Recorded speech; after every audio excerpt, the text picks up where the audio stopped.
దేవుని పరిశుద్ధ నామంలో మీ అందరికీ వందనాలు తెలియపరుస్తున్నానండి. ఈ దినం దేవుని మాటను మనం ధ్యానం చేసుకుందాం.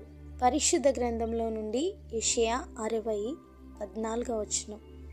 నిన్ను తృణీకరించిన వారందరూ వచ్చి నీ పాదముల మీద పడెదరు. హల్లెలూయా. పరిశుద్ధ గ్రంథంలో దేవుడు ఎవరి జీవితంలోనైనా ఈ మాటలు నెరవేర్చారా అని మనం ఆలోచిస్తే ఎంతోమంది భక్తుల జీవితాలలో తృణీకరించిన వారి సహాయం కొరకు, వారి ప్రార్థనల కొరకు వచ్చిన వారి అనుభవాలు ఎన్నో ఉన్నాయండి. యోసేపు జీవితాన్ని చూస్తే ఆదికాండము 37వ అధ్యాయము 2వ వచనంలో అన్నల యొక్క చెడుతనమును గూర్చినటువంటి సమాచారము యోసేపు తన తండ్రికి చెబుతుండేవాడు. యోసేపు నీతిని బట్టి, అతని కలలను బట్టి యోసేపు అన్నలు అతనిపై పగ పెంచుకొని సమయం చూసి అతడు దగ్గరకు రాకమునుపు వారు దూరము నుండి అతన్ని చూసి అతన్ని చంపుటకు ఆలోచన చేస్తూ యోసేపు అంగీని తీసివేసి అతనిని పట్టుకొని గుంటలో పడత్రోసి ఇస్మాయేలీలకు 20 తులముల వెండికి అతనిని అమ్మివేశారు.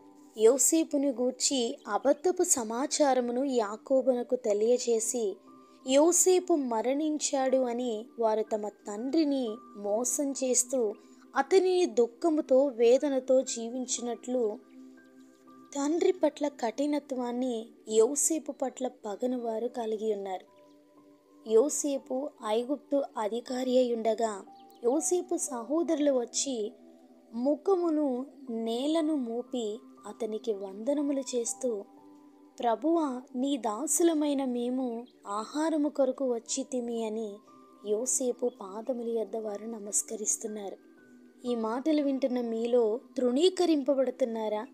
పరిస్థితుల గుండా ప్రయాణము చేయలేనంత అవమానాలు, నిందలు, అవహేళనలతో ముందుకు సాగిపోతున్నారా? చులకన చూపులతో తేలికముగా మాట్లాడుతున్న దీనస్థితిలో ఉన్నటువంటి మనతో దేవుడి దినాన మాట్లాడుతున్నారు. యోసేపు అనుభవం ద్వారా మనం దేవునిలో ధైర్యాన్ని పొందుకోవాలి. యోసేపు బానిసగా అమ్మివేయబడి తృణీకారాన్ని సహించారు. చేయని నేరాన్ని, నిందను అనుభవించి చెరసాలలో ఖైదీగా బంధించబడ్డారు. సమస్తం చూసినటువంటి దేవుడు తన నీతికి తగినట్లుగా యోసేపును వర్ధిల్లింపచేశారు. దేవుని ప్రణాళికలో మనం ఉండాలి. అలా ఉన్న వారి జీవితాలను దేవుడు ఊహకు అందనంత ఉన్నతమైన వారిగా వారిని మార్చివేయగలరు. తృణీకరించిన వారు, మనపైన సణిగిన వారు మన ముందు నిలబెట్టగలిగినటువంటి దేవుడు. ఎటువంటి మాటలతో బాధించబడుతున్నా, ఎటువంటి చులకన చూపులతో తగ్గించబడుతున్నా ఈ మాటలు వింటున్న వారు ధైర్యంతో ప్రభు వైపుకు తిరిగి దేవుని సన్నిధిలో మొరపెట్టి యోసేపును హెచ్చించినట్లుగా నన్ను కూడా మీరు హెచ్చించగలరు అనే విశ్వాసంతో ప్రభు పాదాల యొద్దకు చేరిన ప్రతి ఒక్కరిని దేవుడు నిలబెట్టుటకు శక్తివంతుడు. ఆ దేవుని కృప మనందరికీ తోడై ఉండి మనల్ని నడిపించునుగాక. పరిశుద్ధుడైన దేవ, మా ప్రియ పరలోకపు తండ్రి, మీ ఘనమైన నామానికి వందనాలు, స్తుతులు, స్తోత్రాలు. ఈ మాటలు వింటున్న ప్రతి ఒక్కరిని మీరు జ్ఞాపకం చేసుకునండి. ఎందరైతే ఈ మాటలు వినాలని మీరు ప్రత్యేకించి ఉన్నారో ప్రతి ఒక్కరిని కూడా మీరు దర్శించండి. వారి జీవితాల్లో ఉన్నటువంటి తృణీకారాలు, వారి జీవితాల్లో ఉన్నటువంటి కఠిన సమస్యలు, అటువంటి పరిస్థితుల నుండి వారిని విడిపించుటకు వాక్య జ్ఞానాన్ని వారికి దయచేయండి. ప్రార్థన శక్తిని వారికి దయచేయండి.